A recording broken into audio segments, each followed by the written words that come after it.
Hello guys, welcome back to another episode. It's an episode. On today's episode, we are back with some more Yu-Gi-Oh! Duel Links, and today we are going to be looking at the top placing Dark Lord deck in the KC Cup. So, Darklords were not that prominent within the KC Cup, however, they have been a top tier deck for quite some time, and I wanted to look at how well they did within this most recent KC Cup. So this is the deck, card for card, except for the extra deck, because that doesn't matter. This is the deck, card for card, that got top 10 global within the KC Cup. As you could tell, it's a little different from what I normally run, and we still use Destiny Draw. We run the standard triple Eggshell, triple Banishment. Obviously, we can only run 2 Contact, 1 Sanctified, and stuff like that. But then it's double Nastin, double Tez, pretty standard, and then it's double Superbia and double Desire.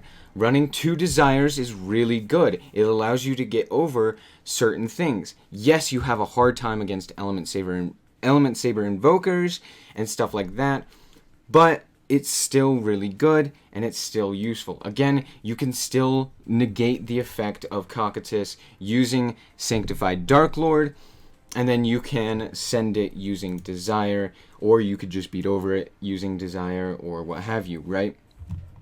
So there you go. Using Destiny Draw to draw for any card that you might need. For example, if you need Banishment of the Darklords, you can grab up that, right? If you want to grab an Eggshell for some reason, you could grab that. This, that, or the other thing. There are a lot of reasons to use Destiny Draw. It's really good. Most of the time, I just used it for Banishment, to search Banishment. But it's once per duel. After you lose 2,000 life points, search any card in your deck and draw that for your draw phase. Pretty good. Then, what's spicy about this is these cards right here. Offerings of the Doomed. Right? You play 2 because you can't play Treacherous Trap Hole, and this is basically another version of Treacherous, right? Obviously, we would love to play Treacherous, however, it is currently limited to, or semi-limited to 2 as well, meaning that you can't really do that, because you have to play Contact, right? I would love to take out a Contact and put in a Treacherous, but you can't do that. You have to play the double Contact. It just makes the deck so much better. But Offering of the Doomed is very similar. Target a face-up card on the field, destroy that target, then skip your next draw phase. It can be detrimental, but a lot of times, if you have the right setup, you can target a card and destroy it. You'll see in one of the replays, this came in really handy. However, I would say that this probably isn't worth it. In the KC Cup, if you're running into more Black Wings and stuff like that, it can be useful because you just pop a Black Wing, boom, their combo's over, right? Or they can't activate their effects or anything like that. So it's pretty good. But, again, I would most likely run Cosmic Cyclone, right? Because Cosmic Cyclone is stupid good. You pay 1,000 life points, then you target a spell or trap card on the field and banish it. It's super good. Activate this in the opponent's end phase and banish the card, or activate it on your turn right before you do anything. You activate it, and then they either have to activate something poorly, right? Or they have to just let a spell or trap card go on the field.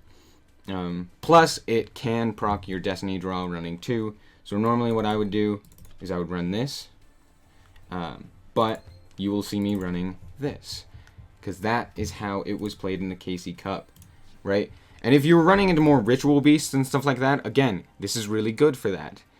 What it really struggles against is Invokers with Element Saber, because Element Saber Molehue can just flip itself down, and then guess what? It's no longer a face-up monster, right?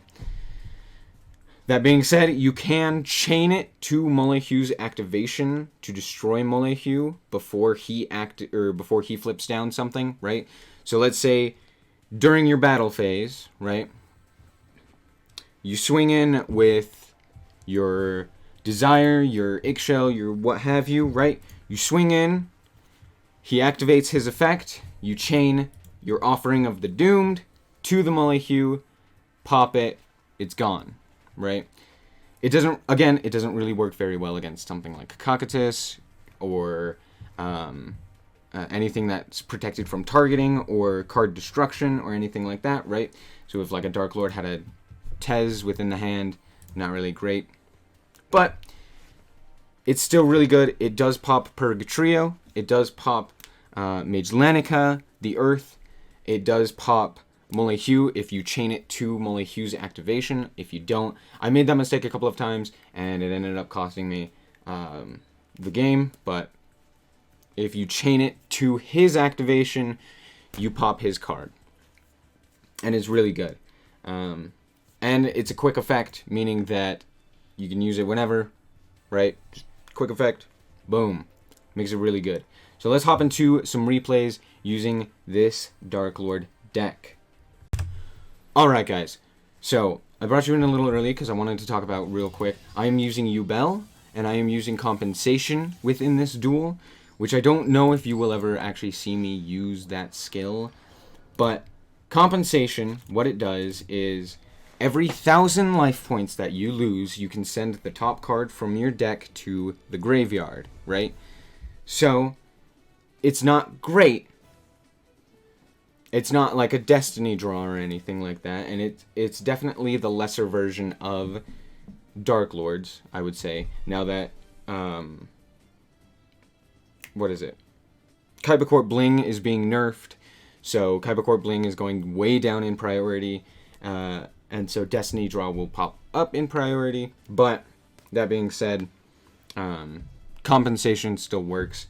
You can do that. You can activate, send one of the top cards to the graveyard, and then you gain 300 life points. So if you're at 1,000 life points, right, 800 to 1,000, and you can't activate anything, pop that.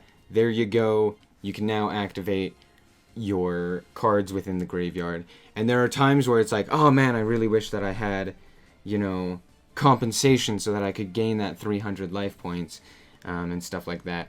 But overall, I think Destiny Draw is better, but this duel we're using Compensation. So here we go. Our starting hand isn't great. We start with an Ukobak, send a card, and then we set the 2 cards.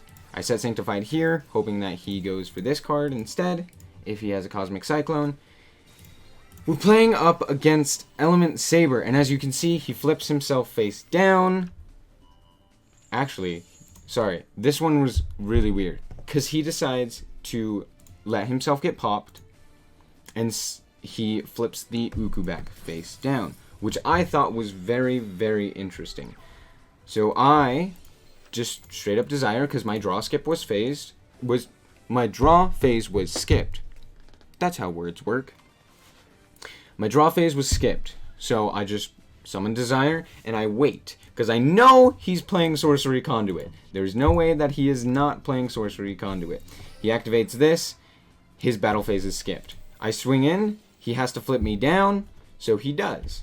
That's fine, okay? We have a Superbia, that is like one of the worst draws ever, right? I flip face up, he activates his thing, sends a water, and once again, it is his turn. He swings in. I think he thought that I had less defense. And so I think he thought that he could just swing in and pop it. Then he activates Super Rush Headlong. I have not seen this card in a while, but it's a good card. Target one face-up monster you control and so declare an attribute. If that target battles an opponent's monster with that attribute this turn, destroy the opponent's monster at the start of the damage step.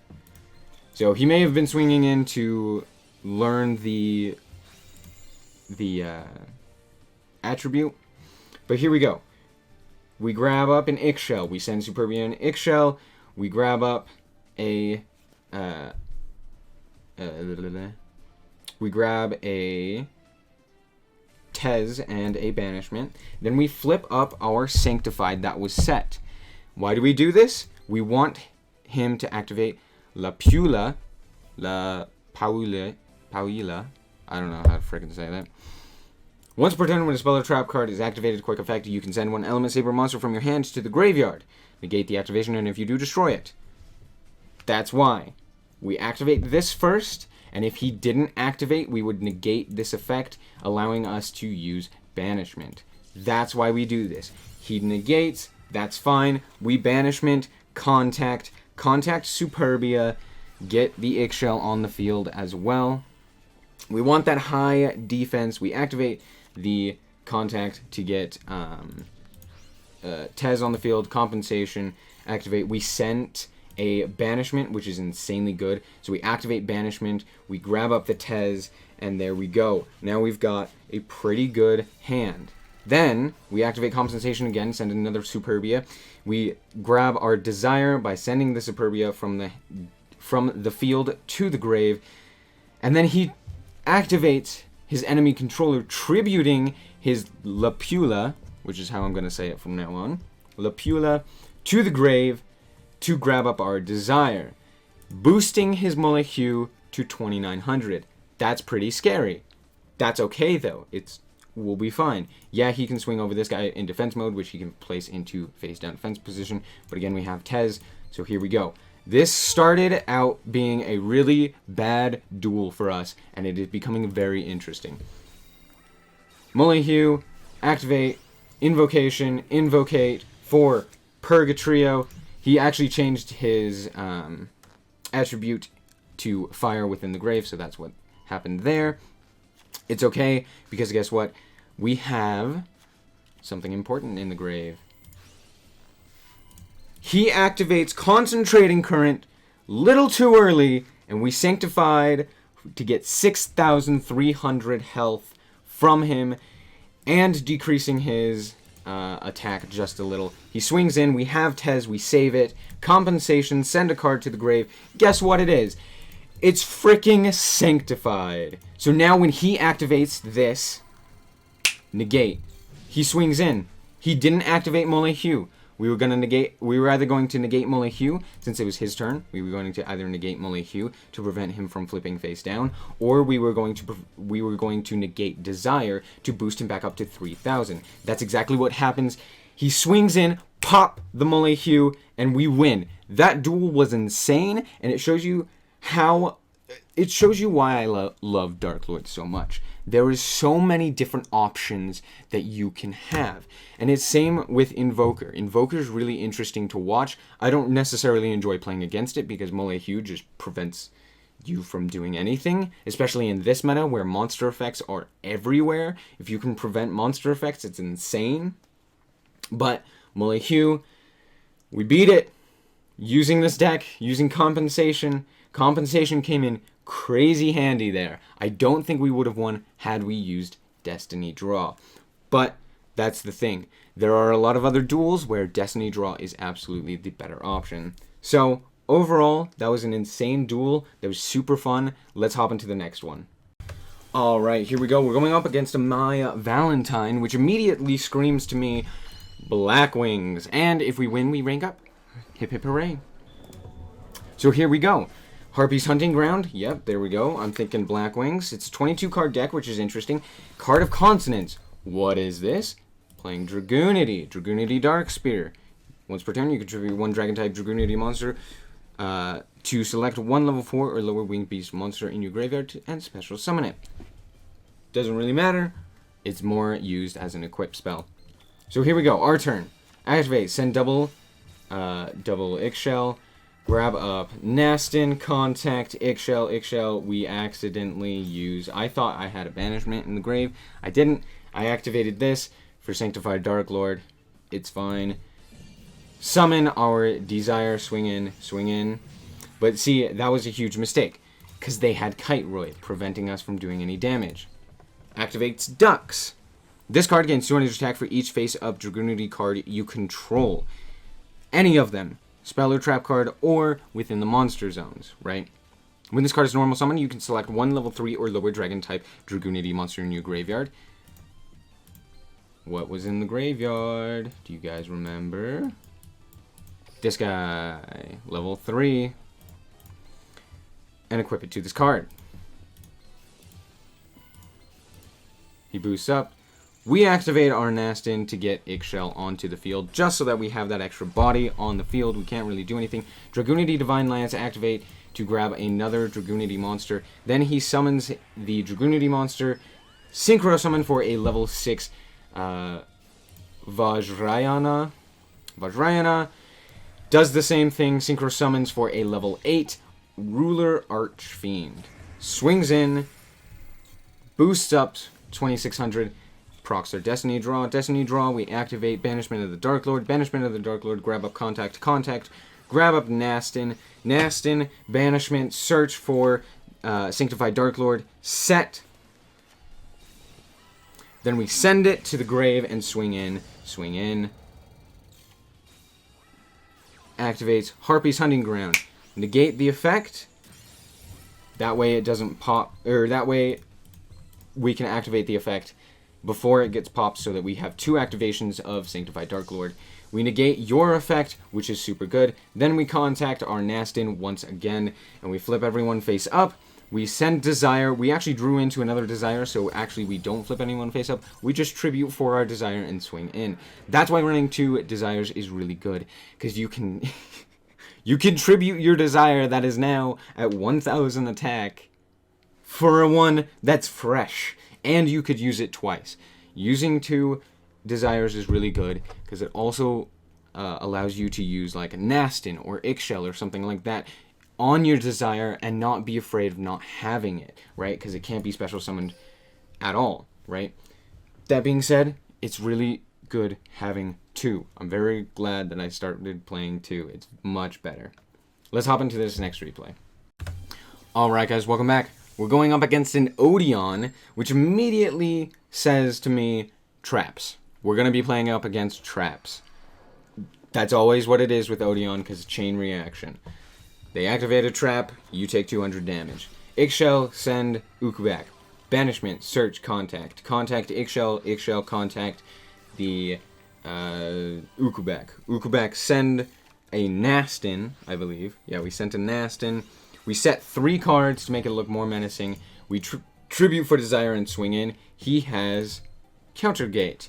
Activates his chain reaction, we take 200 damage. This is absolutely 100% a burn deck. Depressing. Activates Lava Golem. That's okay. Guess what? We drew into a monster, meaning we can negate the Lava Golem's effect. Then we activate Banishment that we set. Grab up a Contact. Contact. Activate. Search. Ixchel. Ixchel. Contact. Nastin. Nastin. Search for a Desire. Desire. Tribute. For Nastin. Swing in. Countergate. Chain reaction. We take 200. That's fine. He summons a card. Offering of the Doomed. Pops the Fortress Warrior, and we swing in, dealing 3000 damage. Fortress Warrior would have been really annoying to deal with, because it takes no battle damage, and once per turn this card cannot be destroyed by battle. Why did he play that in attack position? I don't know. He should have played it in defense position, but it doesn't really matter. Attack, defense, not really matter. But we were able to pop it and deal 3000 damage. Then he swings in with Amazonas Swordswoman. Now, we would take battle damage with any battle involving this card. He swings into our defense position, Ixchel. Well, guess what? We can negate the effect using our Sanctified Darklord. We negate it, he swings in, 1400 damage, we win. I despise those decks. They're not fun to play against. But there you go. That's how you beat them, right? As Darklords, you just swing in. And as you could tell, Offerings of the Doomed, right? That's what it's called. Yeah, Offerings to the Doomed. Really good, really useful against decks like that just want to stall you out. Yeah, we could have beaten over it eventually. It would have been fine, but it was still real nice. Okay. Let's hop into this last one. Alright, so here we go. This time we are up against Crow Hogan, which is interesting.